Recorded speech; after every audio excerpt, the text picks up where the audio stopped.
Merci beaucoup. Tout d'abord, je tiens à remercier David pour l'invitation. Donc, je suis enseignant-chercheur à l'IAE Pau Bayonne.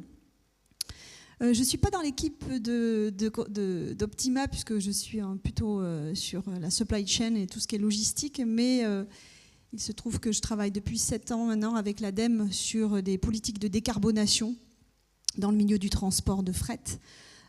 Et donc j'ai accepté l'invitation parce que je pense que l'étude de cas sur laquelle nous travaillons, en particulier le programme Interlude que je vais présenter, est un programme intéressant et qui met en perspective des méthodes de gouvernance et d'innovation. Lorsqu'on a, vous l'avez évoqué, alors on est sur des sujets complètement différents au niveau de cette table ronde, mais on retrouve quand même un point commun, c'est des questions d'alignement stratégique entre acteurs, de collaboration. Vous avez parlé de catalyseurs, de connaissances, et on retrouve les mêmes mots-clés. Donc je vais essayer, même si c'est un challenge, hein, puisque après sur la digestion et la logistique urbaine, c'est pas toujours ce qui intéresse le plus les politiques publiques, mais on y vient. On a parlé ce matin des problématiques liées à l'environnement. On est en plein dedans, hein, sur la loi climat et résilience. On a des objectifs de décarbonation à 2030 avec un objectif d'être neutre en carbone. Et on sait que le transport de passagers et le transport de fret sont en tout cas des points à traiter assez rapidement, puisque on a des taux de réduction, en tout cas une réduction d'émissions de CO2 qui est préoccupante. Alors les objectifs de cette recherche, l'idée c'est de reconsidérer la logistique, pardon, je suis allée trop vite, sur le contexte, juste expliquer que la logistique urbaine dans les politiques publiques n'est pas, on va dire, une compétence particulière aujourd'hui. Il faut savoir qu'il y a une limitation des ressources, qu'il y a un manque de formation en logistique urbaine dans certaines collectivités qui complique finalement la collaboration et l'orientation vers des pratiques bénéfiques pour tous. On a de plus en plus, par contre, un enjeu d'intensification des efforts de collaboration, parce qu'on voit très vite, hein, ça fait 6 ans qu'on travaille avec l'ADEME, on a des recherches d'efficience. On peut réduire assez rapidement, par de l'optimisation, les émissions de CO2 sur les 3 premières années à hauteur de 8%, si on est sur des logiques d'augmentation de taux de remplissage, d'optimisation. Avec l'IA, on y arrive assez vite. Mais au-delà de ces 3 ans de réduction du 8% des émissions de CO2 sur des activités, on voit qu'on doit passer à de la collaboration, à de l'innovation, à des approches très collaboratives. Sinon, on n'arrive pas à aller au-delà finalement de cette réduction d'émissions de CO2. Donc en France, depuis 2020, on a un programme volontaire de décarbonation qui est porté principalement par l'ADEME.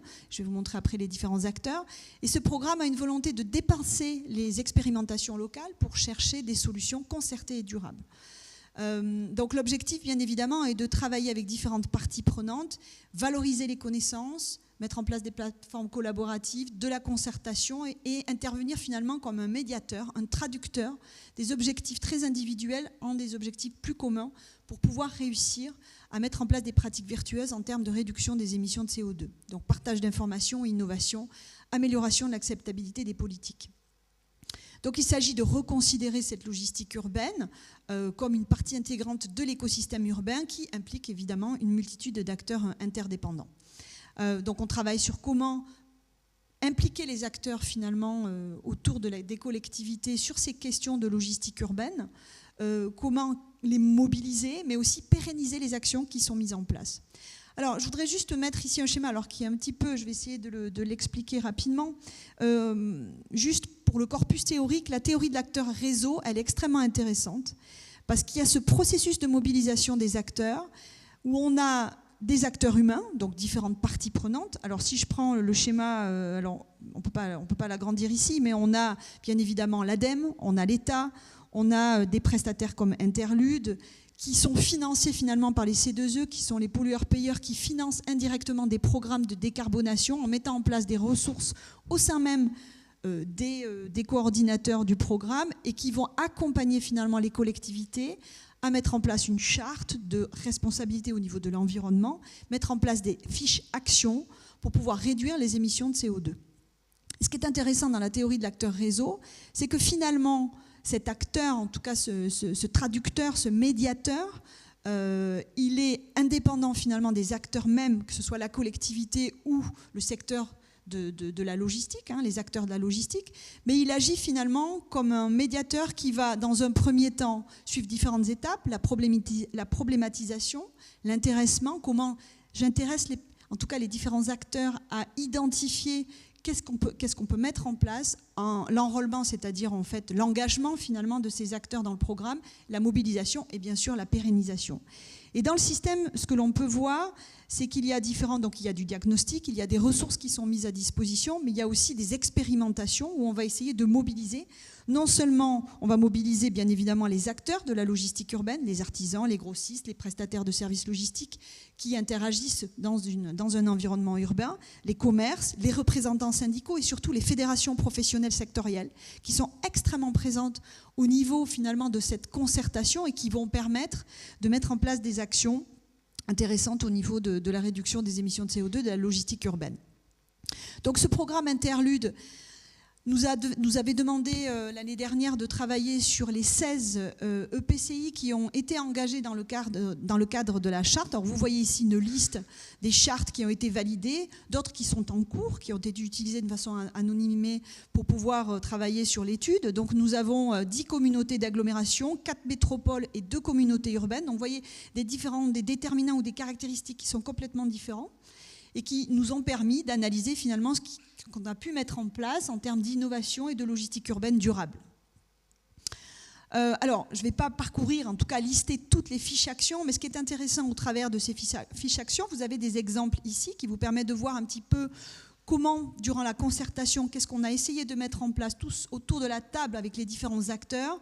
On va travailler sur des logiques d'efficience, mais aussi des logiques d'innovation sur des structures organisationnelles, penser la logistique d'un projet urbain immobilier, travailler sur le foncier pour la logistique, travailler aussi sur un plan de jalonnement de livraison des marchandises, encourager les opportunités multimodales, et donc il faut réfléchir sur des nouvelles infrastructures, ou encourager les livraisons silencieuses, donc différentes actions qui permettent de voir, bien, on peut aller sur vraiment depuis la recherche d'efficience jusqu'à une recherche de collaboration et de partenariat en fait entre acteurs pour pouvoir bien sûr répondre aux investissements qui sont extrêmement lourds et pour pouvoir répondre à la mise en place de cette logistique urbaine. Alors, si on regarde le champ lexical au travers de ces 16 EPCI, de ces différentes fiches d'action, on parle beaucoup de gouvernance partagée, de signataires, de partenaires.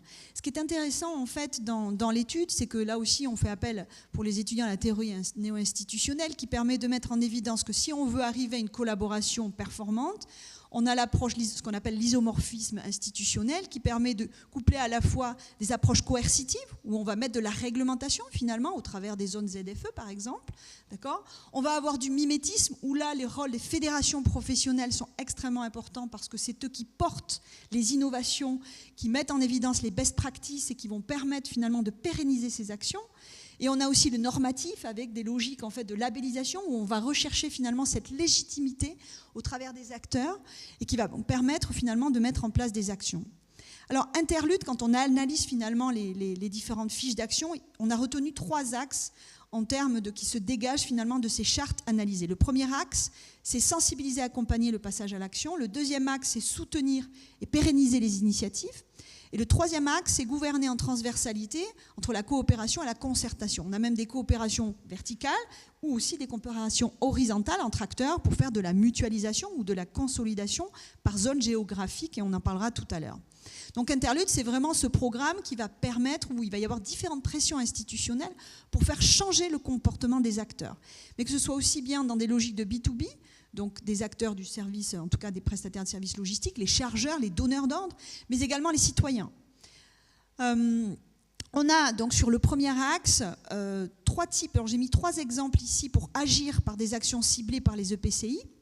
Un, c'est susciter la co-responsabilité. C'est prendre conscience de son propre impact. Ce matin, on a parlé de métriques, on a parlé de calcul et de reporting au niveau alors, de différents indicateurs. Là, on est sur des indicateurs d'émissions de CO2. C'est extrêmement important. Donc, ce type de programme qui est présenté par l'ADEME propose aussi des outils de calcul pour faire prendre conscience de son propre impact environnemental et de son pouvoir d'action. On est sur un projet de recherche sur la région Nouvelle-Aquitaine sur lequel on va répondre dans le cadre d'un projet ANR, qui est digitalisation et décarbonation, avec la mise en place des outils d'aide à la décision pour les politiques publiques. Et l'idée, c'est aussi vis-à-vis des citoyens et des riverains de mettre en place des indicateurs qui leur permettent d'essayer de changer de comportement et de savoir chaque fois qu'ils vont passer des commandes, quand on parle du e-commerce, c'est l'impact que l'on a au niveau des émissions de CO2. Aujourd'hui, le citoyen n'est pas très concerné finalement par cet impact, mais c'est parce qu'il n'a aussi pas l'information. D'accord ? C'est réduire la difficulté perçue, valoriser les actions au travers des fédérations professionnelles, c'est extrêmement important. Ça permet de favoriser l'apprentissage et de développer le savoir-faire. Et enfin, dans les chartes, on voit très bien qu'il y a une forte présence des fédérations professionnelles de transport. Alors, pour ceux qui ne connaissent pas la FNTR, TLF, l'OTRE, les grossistes sont très présents et ils mettent en place cet effet de mimétisme qu'on retrouve aussi dans la théorie néo-institutionnelle qui permet de mettre en perspective les best practices et qui permettent aux entreprises de dire tiens, on va innover, on va essayer de se lancer sur ces nouvelles actions parce que le leader sur le marché l'a mis en place. C'est extrêmement important de voir ce comportement sur des pressions institutionnelles.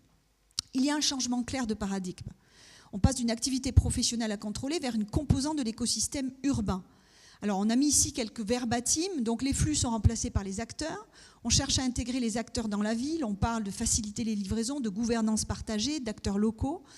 Le discours est orienté vers des résultats durables. Le rôle d'interlude, c'est quoi? Alors, je traduis en quelques mots. D'ailleurs, on le définit comme un traducteur. C'est comprendre les perceptions du concept de chaque catégorie d'acteurs. C'est de proposer une traduction concrète des problématiques vécues. Quels sont les usages finalement? Et là, on avait encore une réunion la semaine dernière avec le responsable du programme, M. Lasserre, qui expliquait qu'en fait, les best practices, c'est important pour lancer en fait des innovations. Mais ce qui est extrêmement important, ce sont les cas d'usage. C'est-à-dire les expérimentations qui sont vécues au quotidien, les difficultés pour essayer de collaborer et de trouver, d'engager un dialogue sur des thématiques communes plutôt que sur des perceptions individuelles. Et mobiliser également durablement les acteurs par la création d'écosystèmes. C'est pour ça que la théorie de l'acteur réseau est extrêmement intéressante sur ce point-là.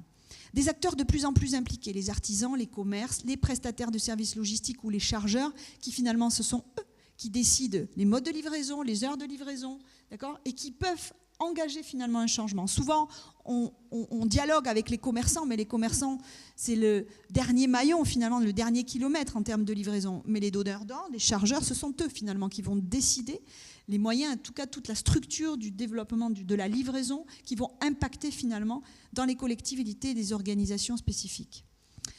J'ai ici listé, toujours dans le premier axe, en tout cas les acteurs qui sont très représentés. Vous devez, d'ailleurs certains représentants ici sont engagés dans les chartes d'interlude. Ceux qui sont peu représentés, finalement, ce sont les industriels, les fédérations professionnelles, les entreprises de la grande distribution qui jouent tout de même un rôle extrêmement important, surtout dans les centres urbains. Et on voit qu'ils ne sont pas présents autour de la table, ce qui est extrêmement préoccupant. Les collectifs de riverains ne sont pas non plus autour de la table pour aussi discuter et prendre conscience en fait des enjeux.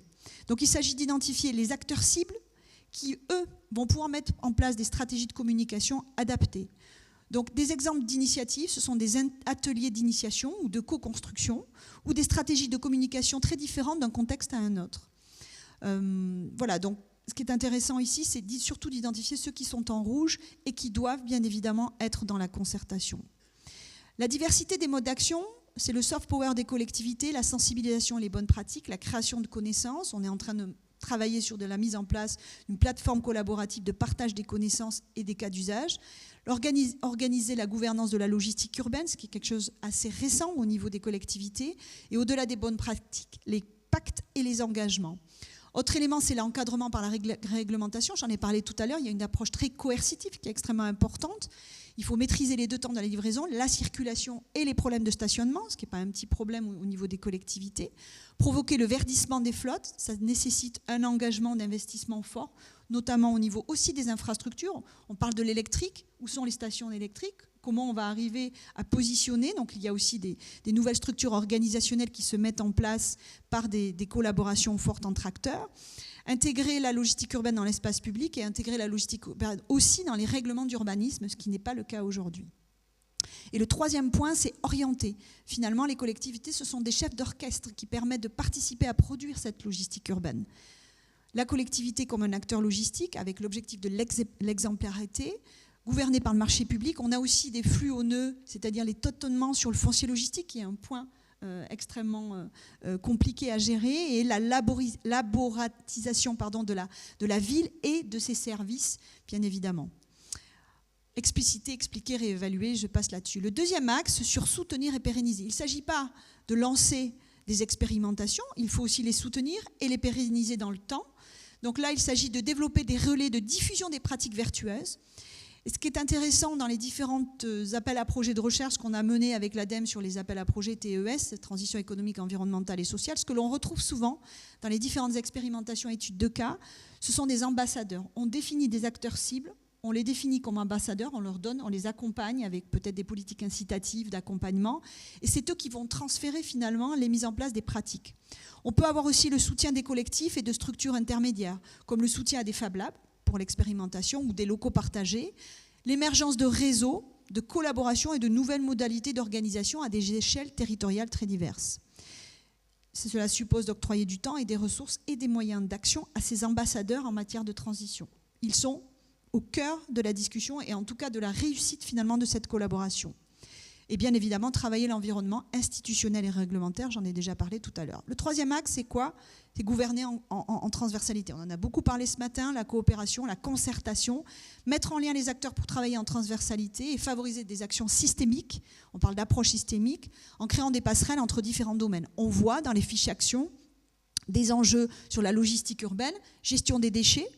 On a aussi des acteurs qui se réunissent pour réfléchir ensemble, les constructeurs par exemple de véhicules ou autres, qui réfléchissent avec des prestataires de services logistiques, des énergéticiens qui travaillent sur les nouvelles énergies qui permettront demain de décarboner en tout cas les mobilités, en particulier les mobilités de fret. Et l'animation par les collectivités de ces écosystèmes d'acteurs d'initiative avec un fort besoin de décloisonnement. La question, comment créer des interfaces pour créer ces dynamiques collectives? Et on revient, vous l'avez dit tout à l'heure, au portage politique fort, qui est de dépasser aussi les politiques sectorielles et cette action en silo, finalement, dont on a évoqué déjà ce matin. En conclusion, pour impulser ces dynamiques collectives d'innovation, aussi essentielles à la réussite de la logistique urbaine durable, au travers de cette étude de cas que je vous ai présentée, il semble au final impératif d'adopter une stratégie holistique, collaborative, et surtout de centrer un leadership affirmé des collectivités, avec cet effort de dépassement, de cloisonnement traditionnel entre acteurs. Les collectivités doivent alors s'ériger en véritables chefs d'orchestre, orchestrant, harmonisant des initiatives des différents acteurs, donc entreprises, associations, citoyenneté active. Et ce leadership se traduit par une capacité à mobiliser, fédérer autour d'une vision partagée et surtout faciliter l'interaction productive entre les différents intervenants.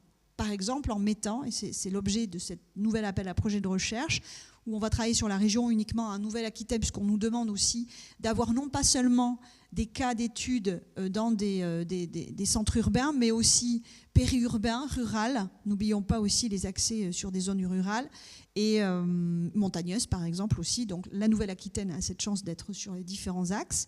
Et donc on est en train de travailler sur la mise en place d'une plateforme de remontée, de dialogue, d'échange et de cas d'études, de cas d'usage qui permettrait une meilleure compréhension mutuelle, d'identification de solutions innovantes et co-construites.